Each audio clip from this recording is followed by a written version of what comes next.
First things first, let's address the elephant in the room. Where have I been for the last year, you may ask? Well, last spring I found myself enamored by one of the trillions of girl failure VTubers on this fine platform. I spent over $20,000 on super chats in a desperate bid to have a shot to huff some of that pungent girl musk. It soon came to my attention that not only was she faking the whole femcel thing, but she was dating a black dude. My mind turned in on itself like a Lovecraft protagonist's. I don't remember much during this time, only that I had a wellness check called on me and the officers who showed up aren't working for the force anymore. Spent the rest of 2025 in a psych ward, trading cigarettes and sexual favors just to survive the intensive therapy ward. After a year of beatings and a lot of pills pocketed in my cheek, my doctor finally cleared me. I am once again a certified sane person. Anyways, I'm trying to fake being normal so that my probation officer doesn't send me back to the funny farm.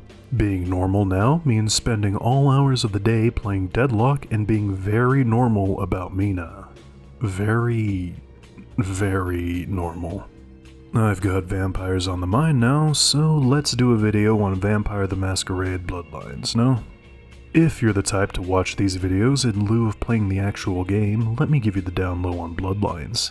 Developed by the now defunct Troika Games, Vampire the Masquerade Bloodlines puts you smack dab in the middle of the setting known as the World of Darkness. In the World of Darkness, an evil race of blood-drinking monsters that traverse the world in underground tunnels use casual cruelty and their deep influences in virtually all institutions to shape the world of humans into whatever form best suits them. I'm talking about vampires. Where's your mind going? Anyways, Bloodlines is an immaculate RPG where you navigate vampire society, making alliances, fighting secret wars against other factions, suffering betrayals, and slaughtering your enemies, all while upholding the sacred veil of secrecy, the Masquerade. The game's janky as all hell, but quite frankly, I love it. If you haven't played it yet, click off the video and go play the damn thing already. Tell us in the comments which clan's your favorite, and I'll try not to judge you for not picking Ventrue. Considering we're a challenge-run YouTube channel, I think, let's try and beat this game as a normal guy. How do we do that? Well, here's the rules. Rule number 1, I've got to beat the game without using any vampire abilities. I'm not a vampire, so I don't have access to any of the cool disciplines that my enemies do. Rule number 2, no drinking blood. Why the fuck would I want to do that? I'm a normal guy, not some LARPer. I'm gonna have to go to Sunset Boulevard at some point in this game, man. I'm not risking AIDS to farm aura. With the rules of the run set, let's step out into the night. The game starts with me having sex? It's consensual? Fucking score, dude. My partner tells me that she's got something to show me, and I'm thankful to find that she's not revealing a tuck schlong hidden in her panties. Alright babe, what have you got to show? I wake up later to find something terrible. What the fuck did she do to my hairline? It looks like this loose hussy has something to tell me, but she doesn't get the chance. The True Cell Sexual Purity Squad comes in and immediately kills me in the void for our foul deeds. Or not. I wake up later in a theater where some twink begins to address the crowd of freaks and weirdos about the laws I supposedly broke. I think it was because I had sex, I'm not really sure. When Harambe slices off my date's head with a buster sword, I start to take things a little bit more seriously. Before I could be sentenced to death for whatever crime I've committed, this random Latinx man screams out on my behalf. Honestly, I wish she hadn't. What the fuck did that chick do to my hair? I can't go on like this. Anyways, the twink lets me live and informs everyone that I'll be instructed in their ways. He walks me out, dusts me off, apologizes for the confusion, and kicks me out the door. Cool. Outside, I'm harassed by John DiMaggio, who laughs at my untold levels of Norwood. Man, fuck you. I immediately leave him. No way in hell I'm gonna let a Futurama cast member shit-talk me. Fucking proto-Rick and Morty ass show. If you like Futurama, man, watch your fucking back. I make my way back to my apartment in Santa Monica, where I check my email to find the twink from earlier, LaCroix, has tasked me with assisting an associate of his, Mercutio or something, I don't know. The man himself sends me an email and tells me to meet him down the street. Before I go, I notice that somebody's been in my house. Who left this watch next to my toilet? Why are there blood bags in my fridge? Who the hell put estrogen in my medicine cabinet? Fuck, I think I've stumbled into some sort of Troon grooming ring. Have I been laced already? I'm nobody's femboy. I need to go find a place to throw up. Santa Monica. Bums accosting me as soon as I leave my apartment. Men stumble through the street, bleeding. Home. I walk over to the hospital, and immediately this freak begins to harass me, calling me a vampire. He seems really convinced. I try to recall what had happened last night. Did me and my date do anything weird? Nope, just another Tuesday evening for me. This must be some gaslighting tactic they're using to try and get my young 35-teen-year-old body. No thanks, groomers. In my quest to find somewhere to vomit, I find a trail of blood. Cool, let's see where it goes. I enter a fancy apartment complex and find a bunch of worm meat sitting behind the door. Looks like I found Mercurio, the guy LaCroix needed me to help. Hey, didn't I see this dude on Family Guy? Mercurio seems to be going through a fraction of the pain a sensitive young man like me goes through on a daily basis. He tells me that he was going to give me a bomb to blow up a warehouse, but the gang of racially diverse TV gangbangers beat the brakes off of him and stole his cash. Now I've got to go find the bomb and Mercurio's cash. Fun. I also get a mission to grab some morphine for Mercurio's wounds.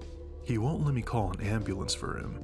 If he gets caught living this close to a daycare, they're throwing him into the slammer for good. I guess we're gonna have to keep the officials out of this one. I head on over to the hospital and deftly convince the nurse at the front desk to let me in. Instead of unsecured opioids, a helpless young girl? I was the knight in shining armor in your movie. The amount of blood coming from her mouth concerns me though. She begs me to get a doctor. My insides. It hurts so bad. Save that talk for when you pay me back, alright, babe? I walk in to meet the doctor.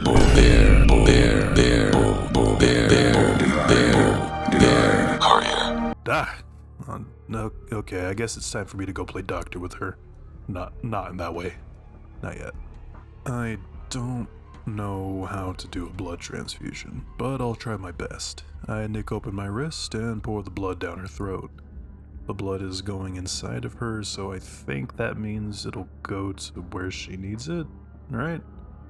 Well, I guess I passed the medicine check as my blood has healed this woman. I inform her that she owes me, pat her on the head, and go about my night. Mercurio told me that these niggas are down at the beach, but where exactly? Suddenly, a Latinxa woman approaches me and tells me to climb the stairs to my right to find the ne'er-do-wells. I think I solved the yellow pain issue. Just have a sexy brown woman with jiggly honkers tell you where to go. When a brown queen talks, I sit my Filipino ass down and listen. Between me and the stairs are a group of failures huddled around a bonfire. These guys seem to be scared out of their minds at the sight of my fucked up hair and posture. Seems I've walked into a support group for people with a new breed of venereal disease called thin blood. One tells me about the chick who gave him the disease and how she went missing. I'll file that away for now. Upstairs, I find the gang hideout. After convincing the musclehead at the front door to let me in, I walk in and just so happen across a video game air vent hiding $250 in cash. Score. I meet with the leader to purchase the bomb, and he immediately threatens to rape me and my entire family. I will fuck you. If you tell the cops about me, I will find you, then I will fuck you. And if you are a cop, I will fuck you and your whole family, including that squirrel in your front yard.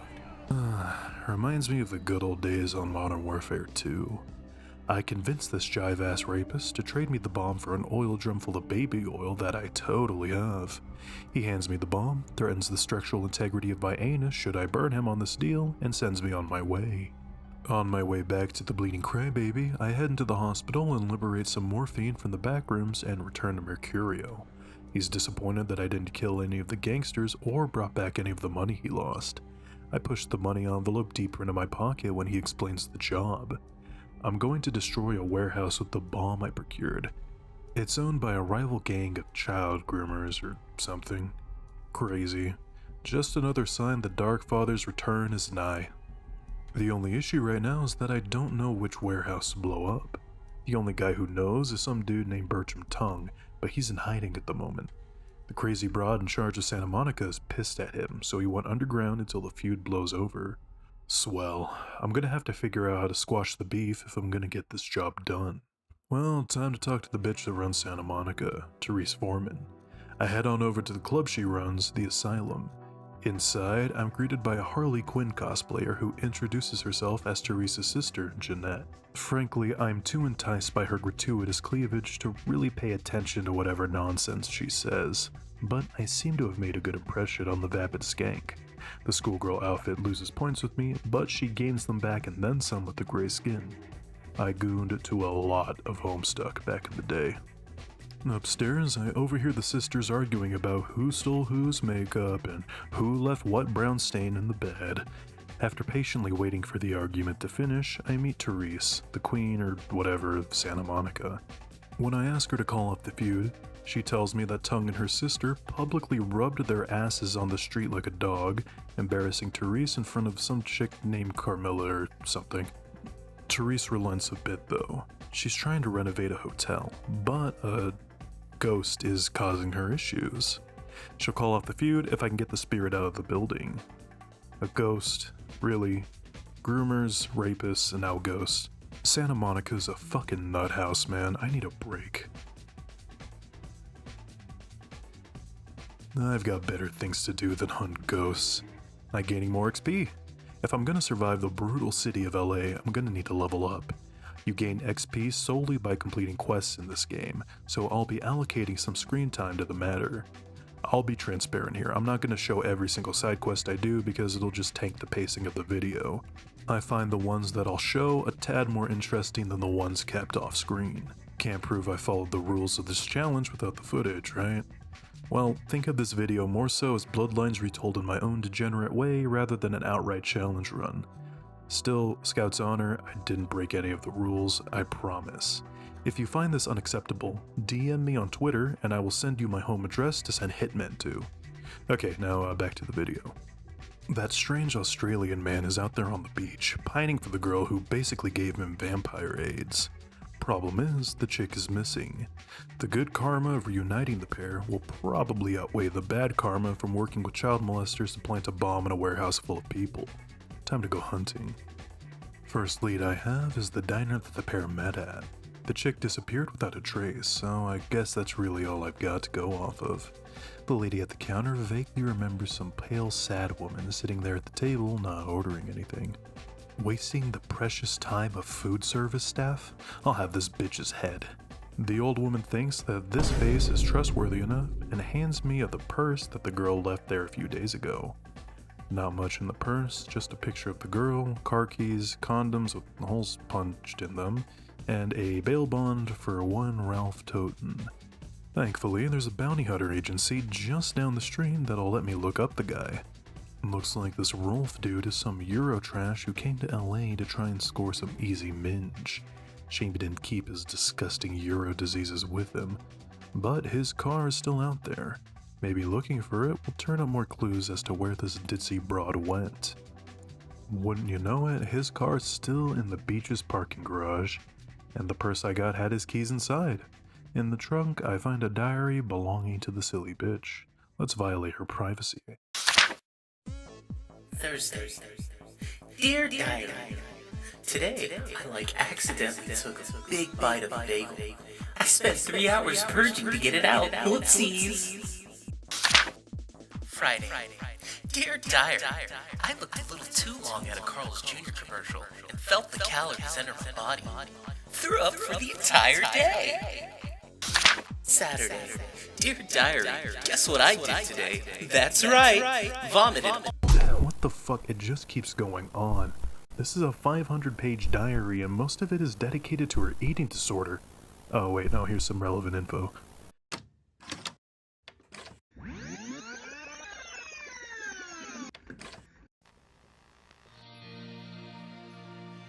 Tuesday. Dear Diary, he won't talk to me anymore after I told him who we are. I can't live without him. His Australian accent. his freakishly huge nose, his pecs that weirdly look like boobs. Daddy.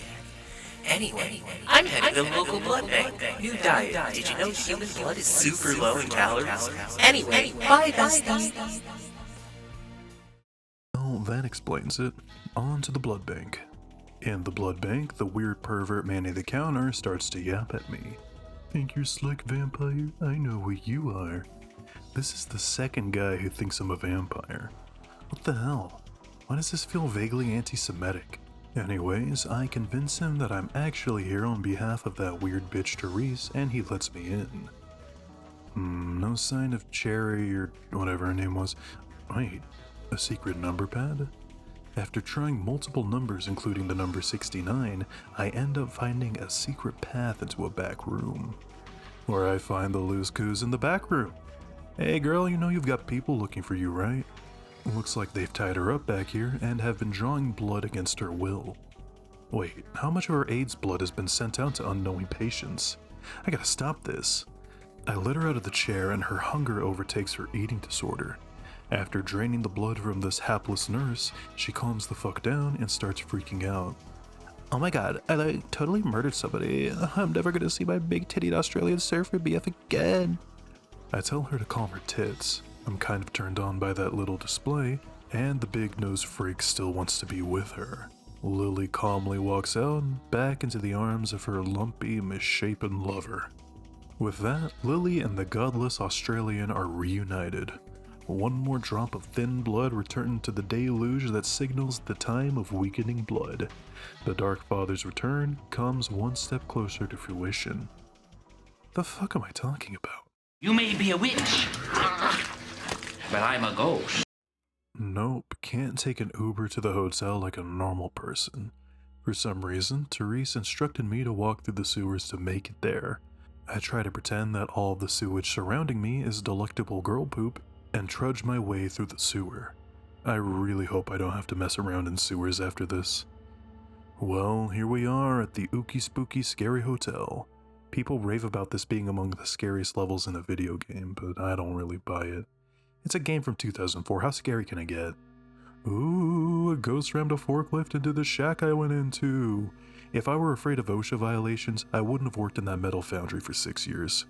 I walk in and find myself immediately accosted by poltergeist activity. Ooh, seriously, it's just a creaky chain on an old chandelier. Maybe if I let it crush me, I can sue Therese. Things take a turn when I fall through the stairs and into the basement, twisting my ankle. Great, now I really can sue Therese. Just have to get out of here first. I walk down the hallway and hallucinate a woman running away. Yep, not a ghost. The glowing objects in the other room, not ghosts. The thudding and crying coming from the dryer where they found a kid's severed head? Just missed my antipsychotic meds again. After getting attacked by steam in Freddy's boiler room, I finally make it back upstairs. Oh, fuck! Okay, I'm getting real goddamn sick of this place. I walk into a nearby bedroom to— Watch out! Motherfucker! Okay, fine. Ghosts are real, whatever. Fuck. I didn't know Poltergeist had an arm like that, man. Shit. At this point, I'm just wandering around the hotel in a panic, trying to get the fuck out of here. I find myself curled up inside of a dumb waiter as a ghost tards out in the other room. Why couldn't this place be haunted by a chubby Onryo with a thick and fragrant bush? Why must I have to suffer? After screaming and sobbing like a small child, I finally make my way upstairs. The ghost set a fucking fire. Cool. You know, there's an alternate universe where some greasy nerd is playing Wraith the Oblivion ghost lines and laughing at the poor vampire he's trapped in his funhouse of suffering. Anyways, I make it to the end of the line, time travel to 1940, and grab a pendant the ghost here was really attached to, for some reason. Now back to Therese. Instead of meeting with the sexy office woman, I meet with her slightly less sexy sister who tries to use her feminine wiles to get me to give up the pendant. Note eyes tits. Look at how hard I simp for Jesse from Dead Rising and see how futile your attempts are. Jeanette relents and puts me onto a fun task while her sister is out grabbing cigarettes or whatever. There's a fancy art gallery just down the street. Other vampires are using it to launder money or some nonsense. Jeanette wants me to go in, slash up the paintings, and steal the cash the freaks brought to the show. How hard can it be? I sneak into the gallery and find a bunch of paintings depicting Cain, the first murderer, and his actions. I have to hit the paintings in chronological order, which tells the story that we all know and love. Cain kills Abel and gets cursed, right? Well, here we see that Cain comes across Lilith, his dad's ex. According to the whispers coming from inside the paintings, Lilith taught Cain some magical powers that she learned from... Really? Am I hearing this right? She did what? With who? Look man, Come Dungeon Gaming is a family show. I can't be saying what she did on YouTube. Well, that pisses off the voices who come out and try to give me a good ass kicking. I've got to be careful. The supernaturally strong claws of the blood ghosts do aggravated damage to me. Aggravated damage is a type of damage that my totally normal and still living flesh can't easily heal. Ever play Fallout 4? Remember how the radiation there ate away at your max health? It's basically that, but the rats go away over time. Anyways, I slam my axe hard enough into a walking shadow made from blood and get out safe. Back at the club, I meet with Therese, who immediately starts screaming at me. The art gallery was hers. The magical blood creature that I was valiantly fighting? Turns out I just hacked the owner of the venue to death with an axe. Damn it, I really need to remember to take my antipsychotics in the morning. Therese just wants me out of her hair and to smooth things over with her sister. They got into an argument when I was gone. Therese threatened to burn the box of sticky silicone cylinders in their closet, and Jeanette went all crazy as always. I am getting so tired of these psycho bronze. Therese says that she'll call off the feud with Tongue if I can get this sorted out. She directs me to the diner across the street. Out at the diner, I threaten to call the cops on a roving pack of wiggers before getting a call from Jeanette. I can hardly hear anything, just the sisters screaming, the sounds of something wet and silicone hitting a wall, and a gunshot. Fuck, when is this nonsense gonna end? It ends with Jeanette. Oh, they're one person. And they're both nuttier than squirrel shit. Jeez, this is just like my ex in the psych ward. I'm not even gonna get a grippy sock job out of this. Fuck it. I sit there and I try to mediate, but man, just yap. Wah, daddy touched me. You liked it, you little slut. Yeah, only a little bit, but still. I'm not getting paid enough to play therapist. Girls, settle it amongst yourselves. I'm just gonna watch Instagram Reels until you...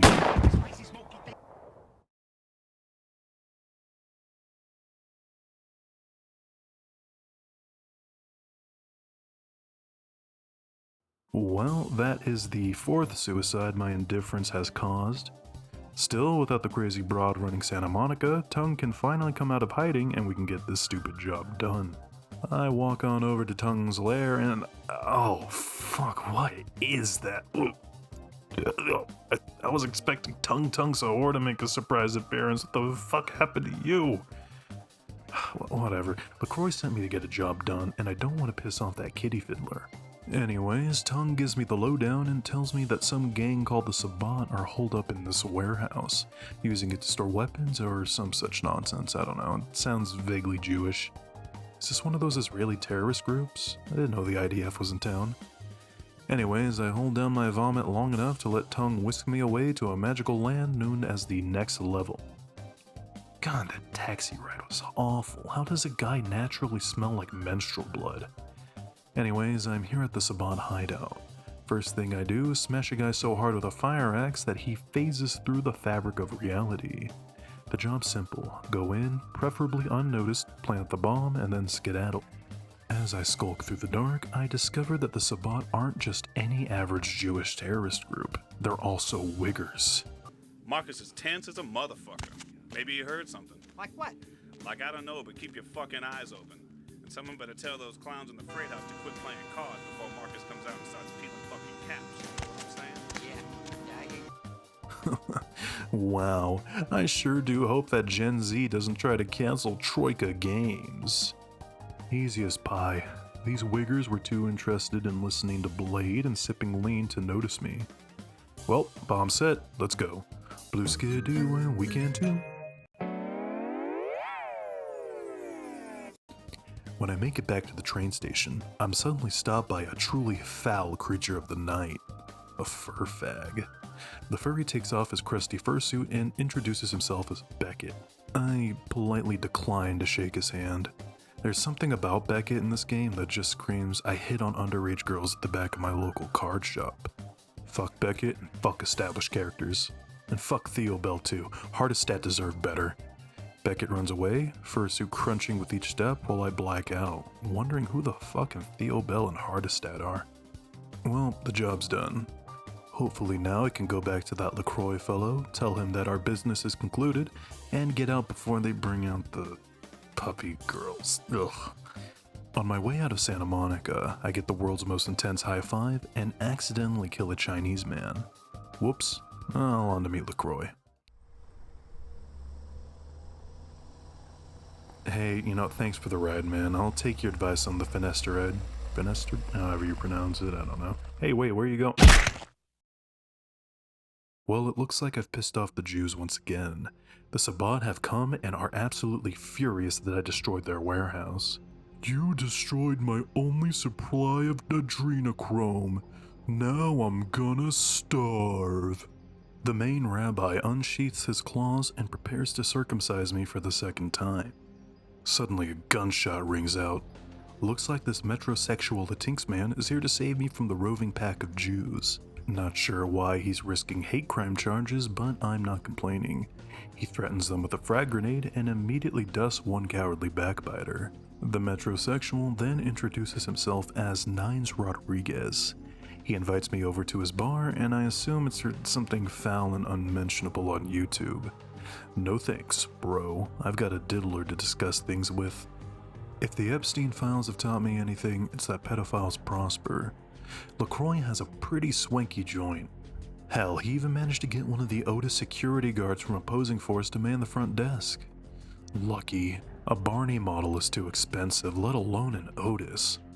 I'm finally face to face with the diddler.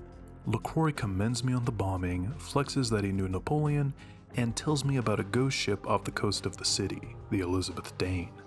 There's some sort of sarcophagus that's on the boat, and people in his little organization are freaking out over it. I guess pedos are afraid of mummies. Who knew?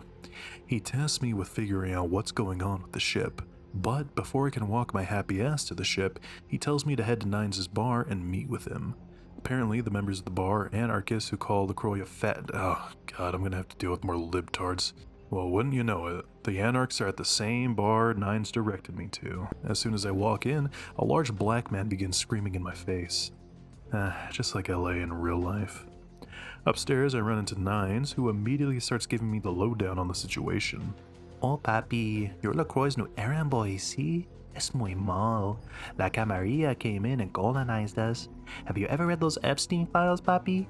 Do you know how many higher-ups in La Torre de Marfil were in that island? You working for La Didi Kindred, amigo. You're better off with us. Yeah, right. Nothing's gonna make me work with fucking liberal vip. Holy shit.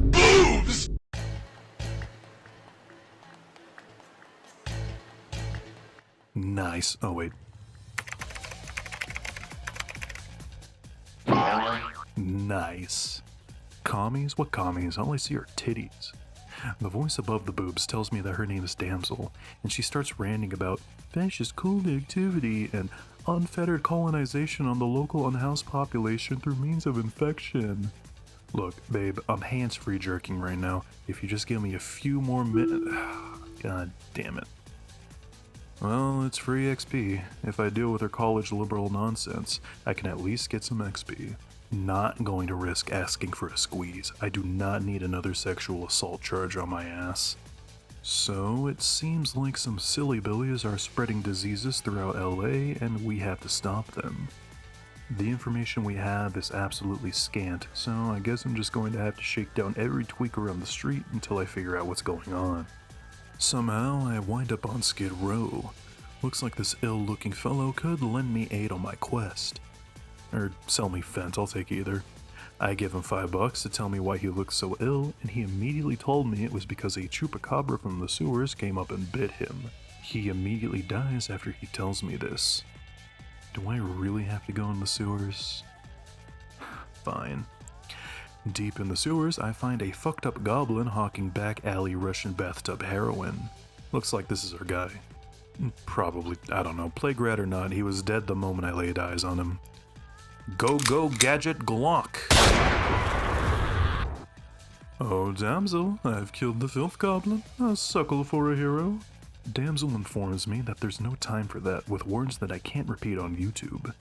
One of their communist vampire thralls has caught the disease, and I need to go pick up cold medicine for him. I have to walk across downtown to go meet him. Fucking communist vampires, is this how I waste a Thursday night? Fucking bullshit. Hey buddy, I got your cure ray. Wait, where is he? Hello? Anyone home? Where the hell is this Oh. I wonder if he has any Mr. Pibb left in his fridge. While I start pibbing it up, I listen to the dead man's voicemail.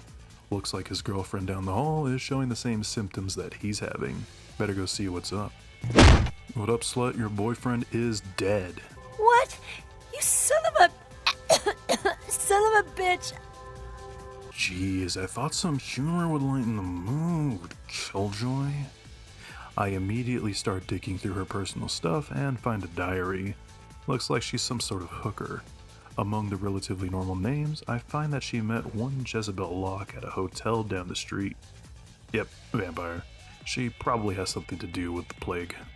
Down at the fancy hotel, I cry racism against great people when the guy at the front desk doesn't immediately give me the key to Jezebel's room. I make enough noise for him to give up and give me the key in order to avoid an incident with the NAAGP. What up, slut, you do butt stuff? She tells me she does, but I'll have to take some sort of test to measure the evil spirits of my body and then give them my email address, blah blah blah. Yeah, well, plan B.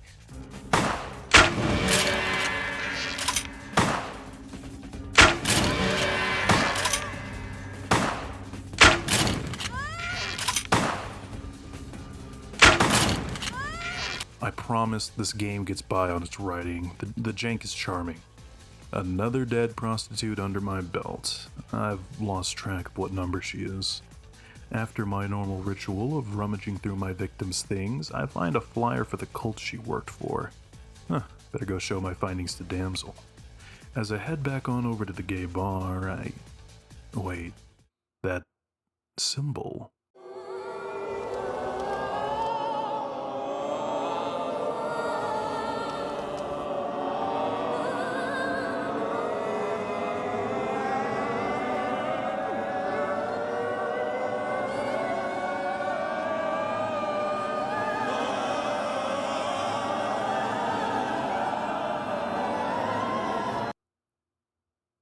I wonder if I can score Fent in there. What's up, brother? You enlightened? Hell yeah, my nigga, let me in. Inside the crack den, I find some whiny-ass broad pissing her pants about how there's blood and bodies within the inner sanctum. I tell her to piss off so I can have all of the drugs to myself. On my way to grab some drugs, I find zombies. Now that reminds me of... I love getting off. Well, I'm still prowling for Fent, and I'm not going to let any zombies stop me. Finally, the inner sanctum. I've come for the Fent. Oh, hey Tim. The Dark Lord of the Trap House reveals himself as the one behind the plague in the city, and gives me some insane fucking prices for the China I will not be made a fool of. I am no suburban white boy. Give me the Fent. Finding the bishop is miserable without using vampire powers. Which I don't have, by the way. I'm still totally human. This guy moves around at a ludicrous speed with a shotgun, basically circle strafing me like Doom Guy. I get my ass whooped multiple times, embarrassing myself like a little chud. I get the better of him by taking advantage of an AI from 2004. If I'm far enough away from him, he defaults to using his shotgun at a long range. Since this is a video game, his shotgun basically shoots confetti at this range. I sit back and just keep firing my Glock at range until he meets his final death. I go back to Damsel and tell her that the job's done. She tells me that she'd be happy to defy oppressive sexual norms by showing me her breasts, but I'll have to accompany her to an ice No, this isn't worth it. We're done here. I need a shower. Children of the night, what music they make. I think I had something to do. Yeah, that's right. LaCroix. Ugh. LaCroix immediately notices my discomfort at his presence and tells me to ignore any rumors about his proclivities. He then sends me on my way to the ghost ship. I just want out of this vampire bullshit. Communists and pedos. The blood of Cain has been wasted on unworthy flesh. The Dark Father's coming would cleanse this place. I mean, I head on down to the beach where Mercurio meets me and thanks me for not ratting out his failure. Frankly, I forgot this guy even existed. He tells me that he's in my debt and lets me know that he can get me anything I want. He winked when he said it. Knowing his compatriots, it's probably something that's going to get me in federal prison for life. No thanks, pal. Just get me to the ship. On the ship, a cop immediately catches me and assumes I'm an investigative journalist. Common misconception. I'm not actually Frank West. I just play him on a semi-defunct YouTube channel. Still, I can't let a good opportunity go to waste. I tell him that I've covered wars before and that gets me in. He gives me a password to a computer with a bunch of info I can take back to LaCroix and calls off one of his cop buddies so I can sneak into the ship. I'm gonna get so many good boy points for this. Time to get eyes on the coffin now. After a relatively easy time sneaking through the police thanks to my investment in the sneak skill, I find the coffin. I just assumed the sarcophagus was code for a trunk full of evidence from Little St. James Island. Still, this giant hunk of stone is giving me bad vibes. I sneak back out and come across the shipping manifest. Yep, this wasn't going to a federal warehouse, this was going to a museum. What would LaCroix want with a stinky old coffin? And why is everybody on board dead? Wait. Yep. Ghost ship arriving off the coast, coffin covered in blood. They're doing the Dracula reference. These fucking vampire assholes must think they're so funny.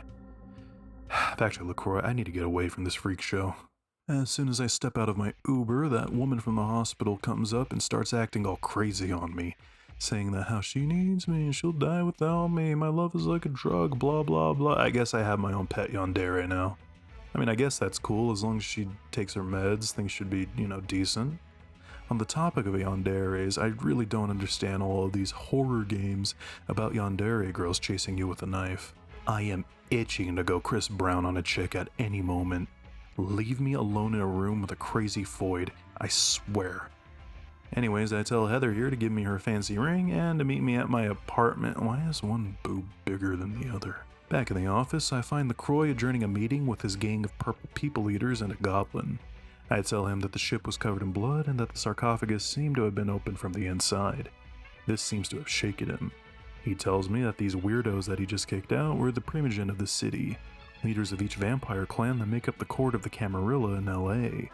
One of them, some retard by the name of Grout, didn't show up for their weekly viewing of Daisy's destruction, and I'm sent to fetch him. Before I can tell him I'm not interested in working for this sick outfit, he starts talking about sand and litter boxes or something. I don't think I'm gonna get out of working for this guy until this whole sarcophagus debacle is settled. Well, let's just head on over to Grout's mansion.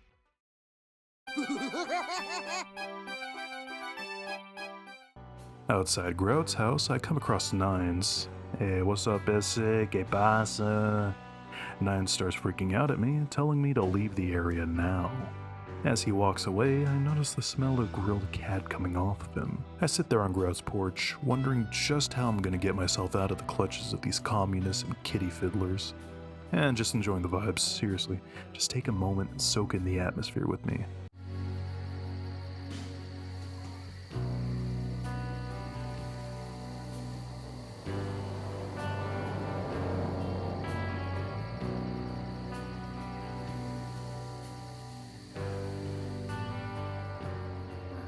Alright, enough of that.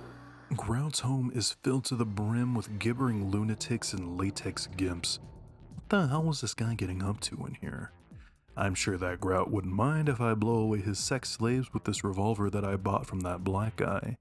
In my hunt, I find a cool stick that improves my defensive stat and run through the Scooby-Doo mansion bullshit, solving puzzles while Grout's audio logs ramble on about his dealings with the Camarilla. I hate this section so much. I open a magic bookcase, which leads me into a room with Tesla. Okay, what purpose does this room serve? Let's be real. Deeper into the a maze? A maze that turns sideways? How did he afford this? An underground mausoleum too? I was trapped in that maze for so long that it looks like the sun came out. And the only way to progress is to pull a leather bathed in sunlight. Good thing I'm still human, right? After being jumped by 2 more gimps, I'm finally safe. Yep, totally okay. I finally make it to Grout's inner sanctum and meet his wife.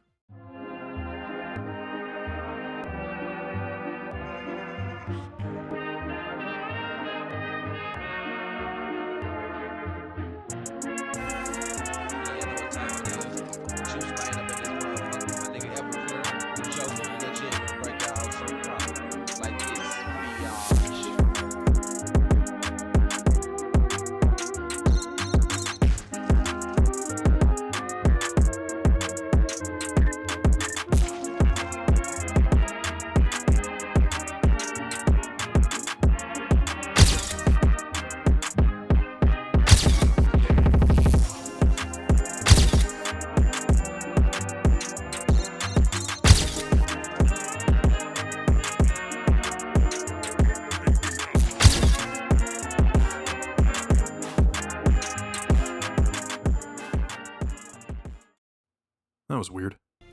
Well, time to meet the man himself. Oh shit! Someone fucking killed him. Double oh shit. Something's going on outside. In the atrium, I happen across Edward Richtofen.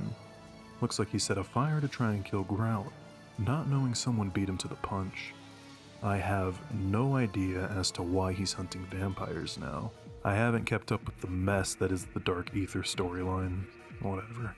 It looks like 115 might be something I have to put up with now. Anyways, I let the mother burn while I escape the joint and do a totally cool superhero landing outside. Time to let LaCroix know his buddy's dust. Back at the Diddy Blood office, I tell LaCroix that Grout's dead and that Richtofen is after him. Oh yeah, Nines was there too. LaCroix immediately shits his pants, saying that he might have to call a blood hunt on Nines for the matter. Yeah, I don't care about politics. Money, please. The twink then sends me to go pull a fucking heist and steal the sarcophagus from the Museum of Natural History. Are we being for real right now? On my way to the heist, I go to a strip club and solve the owner's relationship issues with her sugar daddy using this cool katana I found on the ground. Now I'm a partner in the strip club. This may or may not become relevant later. In this moment, I am euphoric. Not because of any phony god's blessing, but because I am enlightened by my intelligence. On my way out to the museum, I happen across a local abandoned hospital where some ghost hunting group is living out a found footage horror movie. The thing killing them is the game's worst girl, Pisha, a member of the Nagaraja bloodline, or Clan Hakata if you're in the B5. Instead of drinking blood to survive, she eats the flesh of humans. Classy. You're not even gonna cook it? You know, the flesh behind the spine is surprisingly tender if you marinate it in pineapple juice overnight. Instead of exchanging recipes for the most forbidden source of protein, Pisha offers me a deal. Steal her an occult artifact while I'm in the museum, and she'll give me something equally as freaky. But before we can conduct any business, I've got to send down the one survivor of the ghost hunting squad to be messily devoured.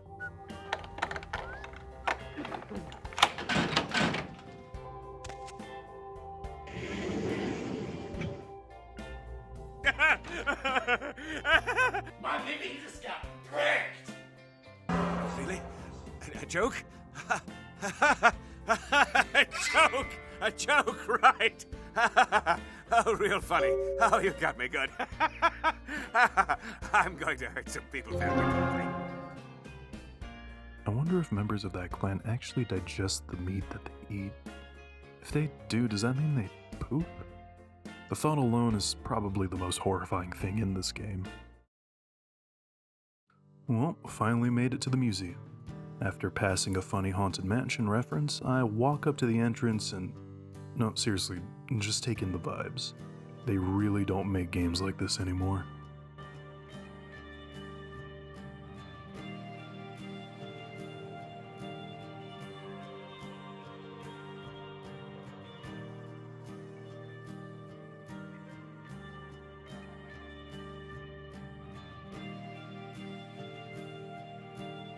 Deep of the Atlantic, dark, dreamy. Sorry guys, I keep forgetting to get my refills on my Loxapine. On my way into the museum, I narrowly dodge an attack from a raptor before quietly making my way into the basement, likely where they're keeping the sarcophagus. Thank God I've invested so heavily into stealth. I've unlocked the secret angle you have to bend your knees at in order to become completely invisible. The basement is full of security cameras, and I don't have the hacking skill to turn them off. I'll only have a short window to move between the patrols and the cameras. During my super sneaky mission, I find Pisha's suspiciously phallic artifact your hand looks like a dildo. and come across a hall full of lasers. I've got this.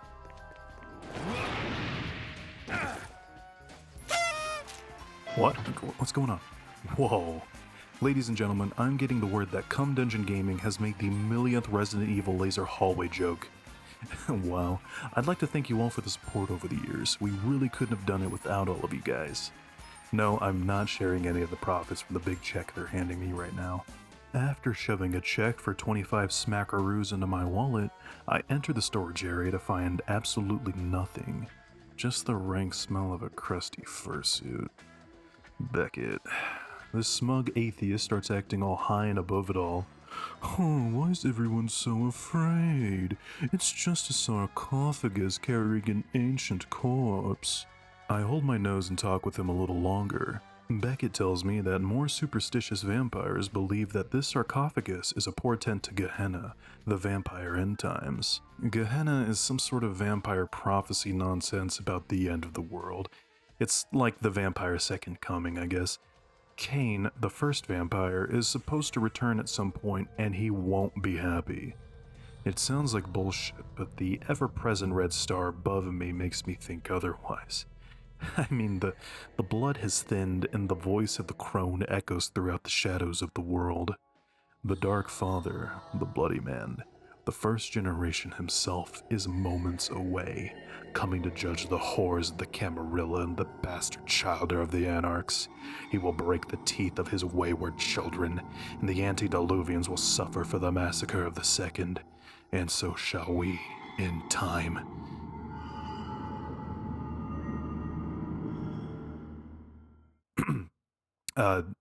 Time to go tell LaCroix that the sarcophagus isn't here.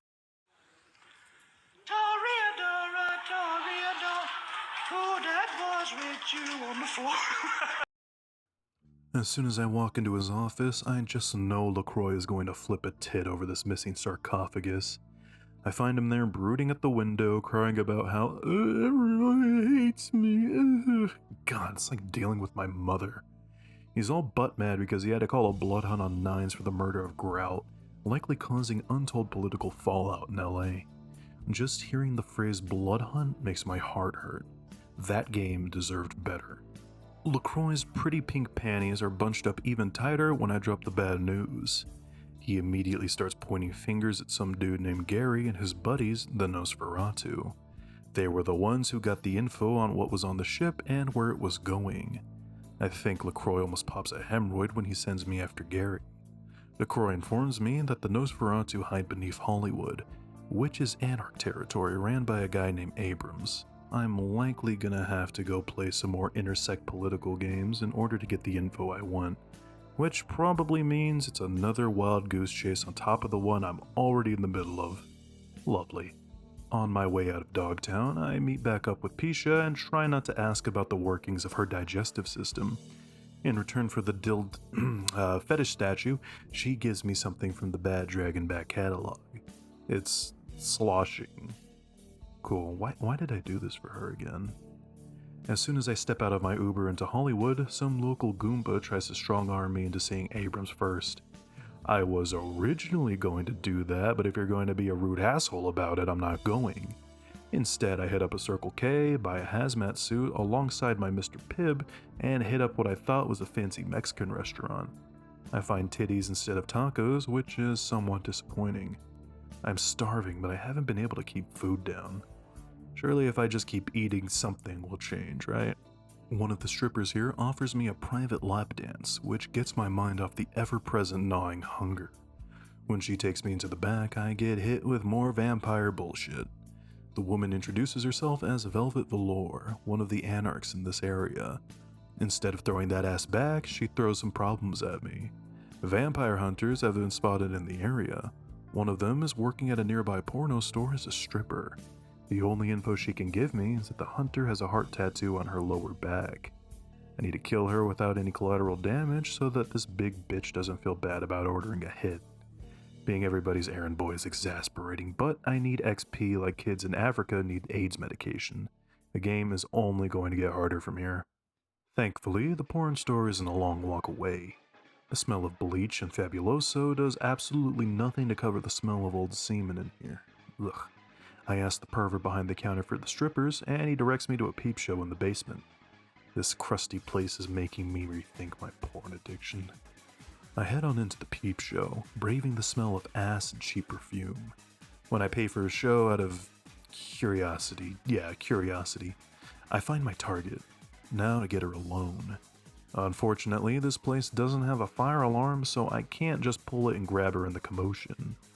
Instead, I hack the computer nearby to shut down the show remotely. Unfortunately, the crust of old jizz in stall 1 keeps the window there from closing. So I break into the change machine, take out all the money in there, and leave this guy with nothing to continue the show. Once he leaves, I tell the remaining stripper that her baby daddy's in the other room with her child support. Now, I'm finally alone with the target. Where was she hiding that katana? I barely survived the fight, but I managed to get things done to that prissy bitch's standards. Cool. I'm just gonna assume the owner here won't put 2 and 2 together when I walk past him covered in one of his stripper's insides. Velvet is happy with the news, and I get less XP than I was expecting. Cool. Man, now she's whining about some guy she has a crush on.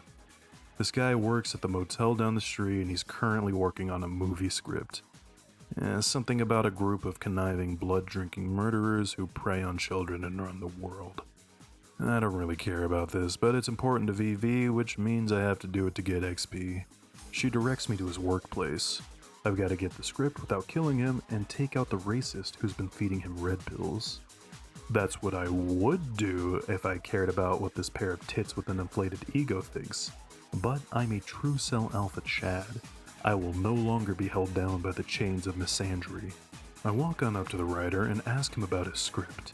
After hearing an autism dump for 20 minutes about the inner workings of the Camarilla, I realize that VV didn't send me here to silence an anti-Semite.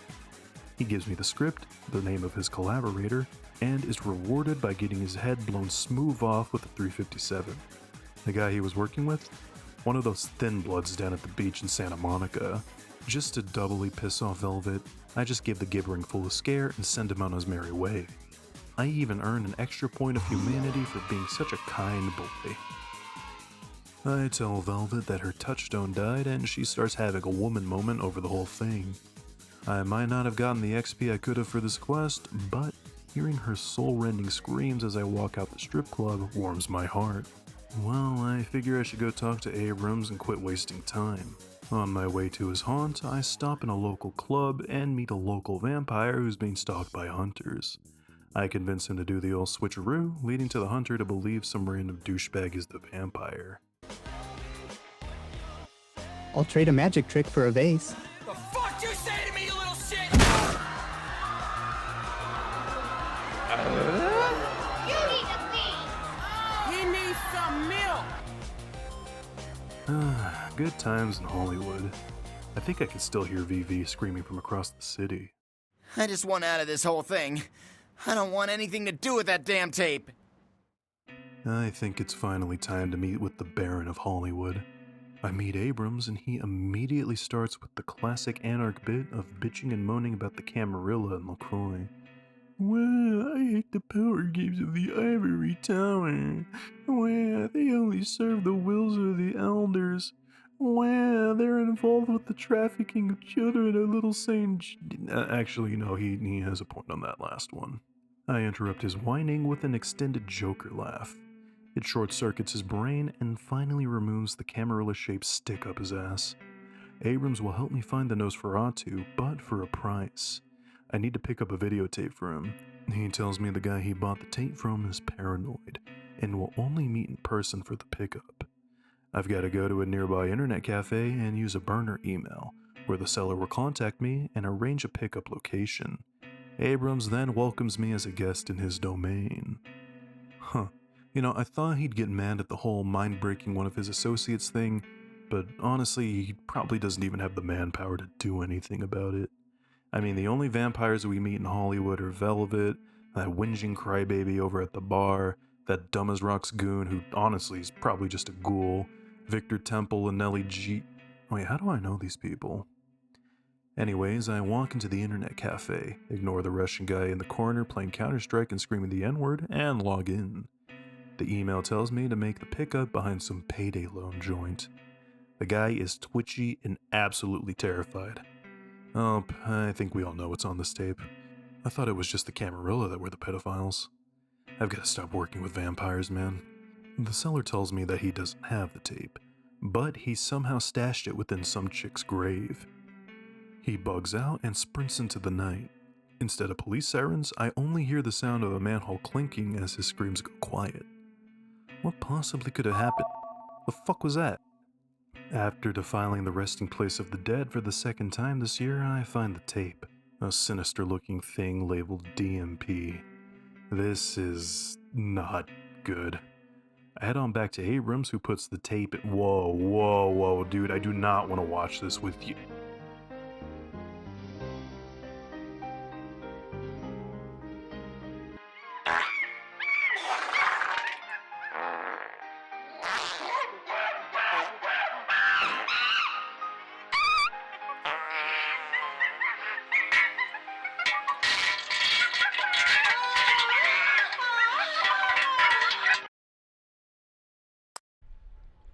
After Abrams exposes me to that filth, he tells me his issue. He doesn't want people filming scat in his domain. He had tasked the Nosferatu to hunt down the one who's producing that shit in Hollywood, but they went quiet shortly after the search began. Abrams theorizes that the doo-doo devil behind this was also the one behind the Nosferatu's disappearance. If we find out where the film was made, we might be able to find the Nazis. The only clue to go off of is the studio logo at the end of the tape. Dump mess production. God. Time to go to the porn store again. The filth pig behind the counter at the store seems to have conveniently forgotten that I murdered one of his employees. Small miracles. I asked the guy about the tape and he immediately starts sweating bullets. Bad news, he calls it. People who get involved with DMP go missing. He won't talk about it any further.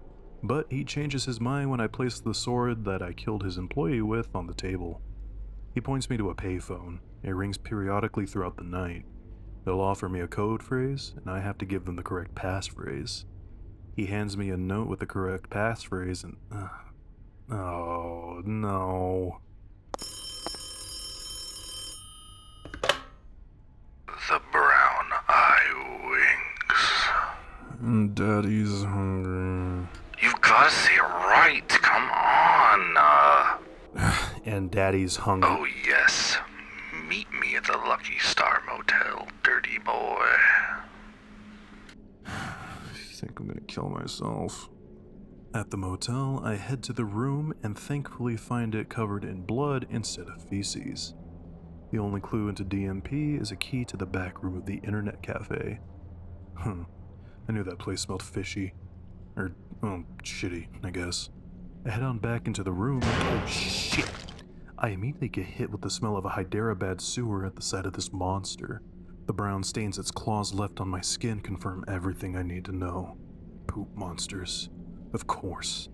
Looks like this back alley porn setup they had back here had been raided by the doo-doo demons. But why though? I shoot my way through the poop beasts, finding the door to DMP at the end. The guy I find back there is scared out of his mind. It was just a little poop play, man. We won't hurt nobody. After the filthy man gets his just desserts, I finally find the full tape. I really don't want to watch this. Back at Abrams' house, he ignores the smell coming off of me and plugs the tape into his VCR. I'll spare you the entire 4-hour cut of poop play. Abrams recognizes the house that features in the tape. It's a mansion in the Hollywood Hills, likely where the bunghole baron himself resides. Time to figure out if he flushed the Nosferatu. After staining the upholstery of my Uber driver's car, I make my way up to the mansion. Outside it looks fine, but the blanked out windows imply vampire nonsense is afoot.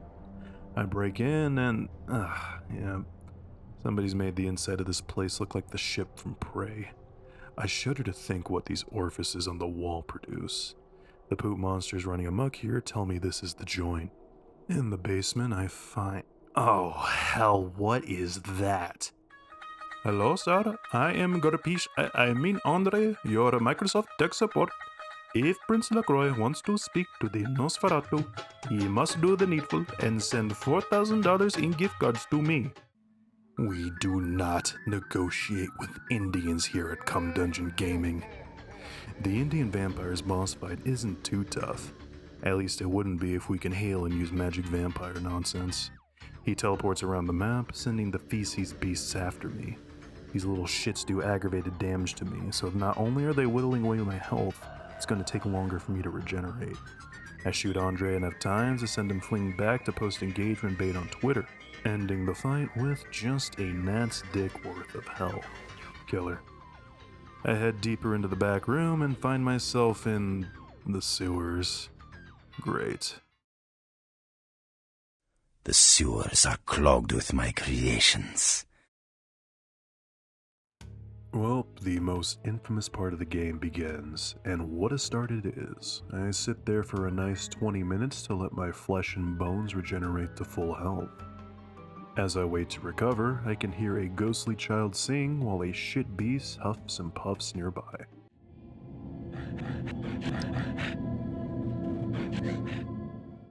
After recovering an acceptable amount of health, I walk into the sewers and find me.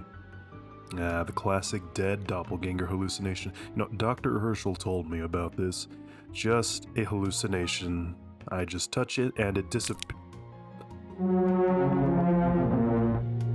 Okay, well, this is something to file away for later. This part of the game is a notorious slog. It's a labyrinthian sewer absolutely filled to the brim with fecal fiends. Social builds hit the wall in this section. Thankfully, I haven't voluntarily talked to somebody in decades. I mostly sneak through the first few rooms, pulling out a hunting rifle bought off screen to one-shot the monsters. Occasionally, I'll switch to my MAC-10 in case they get too close. Both guns feel like shit. Every gun in this game feels like shit.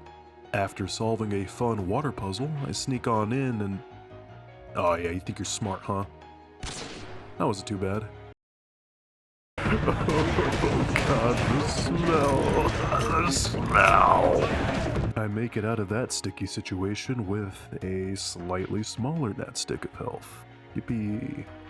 After taking a break to watch Instagram reels while I recover my health, I head back on into the sewer, fighting more caca creeps, and solved a very annoying water puzzle. I had done a playthrough prior to the one for the video, and it took me a hot minute to figure it out then. Thank God I remembered my previous struggles. Quick walkthrough in case you're playing along for whatever reason. Turn off the pump so that the current in the tunnel is off. Then turn them back on. Use the brief window while the pumps kick back in to swim down. Go to the tunnel on the right, bam, done. I can hold my breath for a while, huh? It's just genetics. That's why I'm not feeling any air hunger. Let's get out of...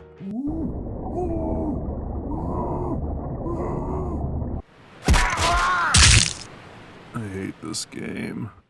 After I encounter and promptly murder the average Yuri fag, I fight my way through even more shit demons before coming across a room full of dead Otises. Seems the hell portal beneath LA is leaking. The city's really gotta do something about that. I try and fail to give this rejected Dune 3 enemy a boob job before giving up and blowing her away with a shotgun. Well, this has been a long and stressful level, but at least beat the boss of the arena, right? After deftly dodging the blades of a giant blender on the first try, I land even deeper into the sewers. Or hell, honestly, it's really hard to tell where LA ends and Damnation begins. These big monsters with the sagging titties remind me of when I accidentally walked in on my grandma taking a shower. Smash that subscribe button if you've ever seen your grandma naked. I basically reenact the events of Doom 1 in the sewer by single-handedly tearing my way through these demons. I happen across some demons ganging up on a weaker one. That guy kind of looks like Nosferatu. Oh shit, I remember what I came down here to do. He must mean I'm close to finding the Nosferatu. I've finally come to what seems to be the end of this level, a giant hole in the ground with computers surrounding it. Either it's the portal into the damn city of Dis, or it's where the Nosferatu are. Only one way to find out. Well, landing in water is a good sign. Looks like I made it to the Nosferatu den. Thank God. I delved deep into the warrens, finding... honestly, wood. Yeah, wood. Somehow, still kinda hot. At the end of the tunnel, I walk on in to find the dead man's dinner party. A new voice in my head starts rambling on. Ooh, I'm a spooky ghost. I've got a hatchet and I'ma cut you up. Bullshit. A real ghost would have thrown a grandfather clock at me already. The ruse ends and the voice reveals himself, slightly disappointed. The ghost is Gary Golden, the leader of the Nosferatu. I don't know why these vampires are following ghosts, but honestly, I'm too exhausted to care. Gary tells me that he knows exactly where the sarcophagus is, but teasingly holds the info over my head. I've got to do something for him. Gary's got a guy who was sent to go pick up some chow mein from the Panda Express in Chinatown. Now he's MIA. Looks like the whipping boy for every vampire in the city is on the case. He gives me one piece of advice. The people who run Chinatown aren't normal vampires. They're Chinese vampires. Okay, and whatever, I'm on the case. I take the shortcut out of the Nosferatu den to find myself in the graveyard. They were hiding here the whole time? And Mr. Chinaman saying his Chinaman way, a ding-a-ling, a ching-a-chong, a ching-a-chong-choo. As I take my first steps into Chinatown, I'm greeted with a shrill Chinese woman yapping in the distance.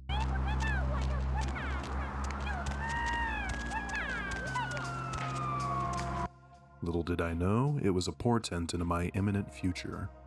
I decided to play nice and announce my presence to the Queen of Chinatown, Ming Zhao. Oh, Kinder, welcome to Chinatown, a very honorable welcome. How may Ming Zhao assist you today? Yeah, I just need to find... Oh no! Nosferatu Ross in Chinatown, so sorry. Maybe Stinking Kindred not good at Superior Kuai Jin. Sorry, Riddle Vampire. Go bar, speak to Wang Ho. I give Stinky Riddle Vampire permission to work in Chinatown. Bye-bye, Guaylo. You know what, man? Fuck you, I'm not even a vampire. I just work for them. Yeah, go ahead and laugh it up, bitch. We'll see how much the Kuei Jin laugh once V5 rolls around. Before I can calm myself down, I immediately find some kung fu hustle nonsense going on. Looks like some gang is kidnapping some hoe. Nigga, that's nuts. It's also not my problem. I wonder what happened here